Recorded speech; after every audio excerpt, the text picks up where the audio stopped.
Salut à toi et bienvenue sur la chaîne de Krav Maga 16, la chaîne YouTube que nous avons mise en place spécialement pour le confinement, qui continuera vraisemblablement tout le long de l'année. Je te rappelle, donc c'est 10 minutes chrono tous les jours à midi, du lundi au vendredi, sur une technique en particulier. La personne donne une gauche et là je fais un blocage dur. Donc là c'est vraiment ici un blocage dur, c'est vraiment un mouvement du bras et je vais l'accompagner un tout petit peu de mon corps de façon à peser un petit peu plus.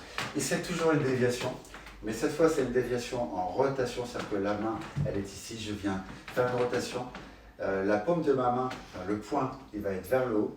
Et attention à ne pas être comme ça. C'est-à-dire qu'ici, ça c'est moyen, d'accord? On essaie d'être parallèle au sol. Si c'est sa droite, vous voyez, je m'aide avec mon poids de corps ici. Boum, boum, boum. Et derrière, ça permet de faire des suites. On se fait de l'autre côté pour que vous ayez un meilleur visuel. Donc sur la droite ici, frappe. Sur la gauche, ici. Je vous conseille, lorsque vous faites ce genre de choses, de commencer à régulièrement faire des suites. Ça, c'est un travail qui est très intéressant, notamment pour ceux qui souhaitent passer la ceinture noire ou la deuxième darga, où vous savez que vous avez un exercice, le V3A, où vous devez faire 10 attaques codifiées, sans amener au sol pour les ceintures noires et avec amener au sol pour les deuxièmes dargas. C'est donc le blocage dur sur un coup de poing direct qui arriverait au niveau de vos abdominaux. Donc, ça se fait principalement en garde parce que c'est un coup du haut vers le bas. Et en fait, ça va ressembler, hein. C'est juste pour vous donner des points de référence, parce qu'il y a des points de référence dans le Krav Maga et c'est ça qui est intéressant. C'est pour ça que c'est une discipline très riche et en même temps relativement facile à comprendre. Après, il faut bien sûr des années de pratique pour l'intégrer et pour faire ce qu'on appelle la boîte à outils. Mais au-delà de ça, ça ressemble un petit peu à ce mouvement-là, sauf que ici, je vais être en garde et je vais descendre. Et là, en fait, je vais venir choquer avec la partie musclée de l'avant-bras ici. Là, je viens donner un coup assez prononcé. Bien sûr, ce n'est pas un coup qui va être trop lourd, parce que l'idée, c'est de rebondir pour pouvoir frapper derrière. Donc, c'est là où la technique est pas si simple, c'est qu'il va falloir ici rebondir, et dans le même temps, comme on l'a vu souvent dès qu'il s'agit de parade contre coup de poing bas, je vais devoir aussi me baisser légèrement, parce que si je ne me baisse pas, en fait, j'ai toute cette fenêtre-là qui est ouverte, donc là, on voit super bien, et alors peut-être que je pourrais le faire une fois. Bon, là, je le fais une fois, la personne est surprise, mais elle a vu quand même que je faisais cette technique avec une ouverture. Et la deuxième fois, boum, je vais me prendre un compte parce il va me faire il va me surprendre. Okay.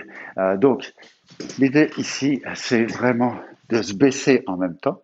Et derrière, boum, frapper, etc. Euh, au niveau de la gorge, au niveau des yeux.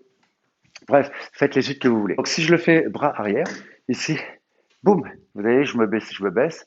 Ici, il y a légèrement mon épaule et ma tête. Ma tête, elle est venue se caler ici, mais pas contre l'épaule, hein, parce que du coup, je serais orienté par ici.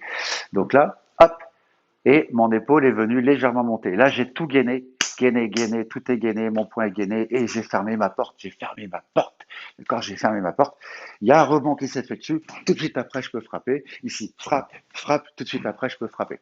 Bon, comme on est vers le bas, c'est pas évident de donner un coup de pied. Donc c'est pas tellement grave ça.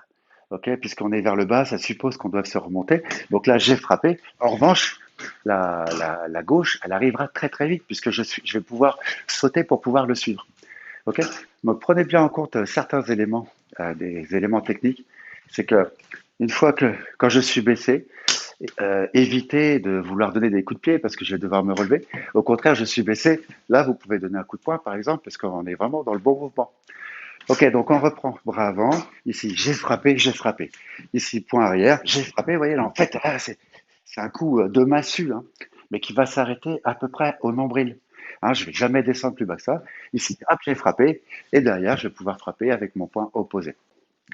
Ok, je vous propose que nous le fassions ensemble. Donc, avec le bras avant, nous sommes en position de garde. N'oubliez pas la garde, hein. Je reviens rapidement, c'est l'écartement de vos hanches. J'avance ma jambe avant. Donc, si je suis droitier, c'est la jambe gauche. Si je suis gaucher, c'est la jambe droite. Pour l'instant, je pose le talon, je viens lever ma pointe de pied, je ferme légèrement la porte, je redistribue mon corps pour être presque de trois quarts, je monte les mains, donc je ne peux pas applaudir. Bref, si vous voulez revoir la garde, regardez les premières vidéos qui parlent par exemple du shadow. Je crois que c'est cette vidéo-là où je remontre la garde. Donc je suis ici, on va faire le bras avant. Donc là, tac, tac, tac, tac, tac, j'ai pas encore fermé le poing, hop, je l'ai fermé. Et là, je fais un petit rebond, je fais un rebond et je frappe derrière. Donc en gros, il y a deux temps. Le premier temps, j'ai frappé, je frappe. Pardon. Le premier temps, je bloque, je frappe. Maintenant, je vais donner avec une droite. Enfin, pardon, je vais faire avec le bras arrière.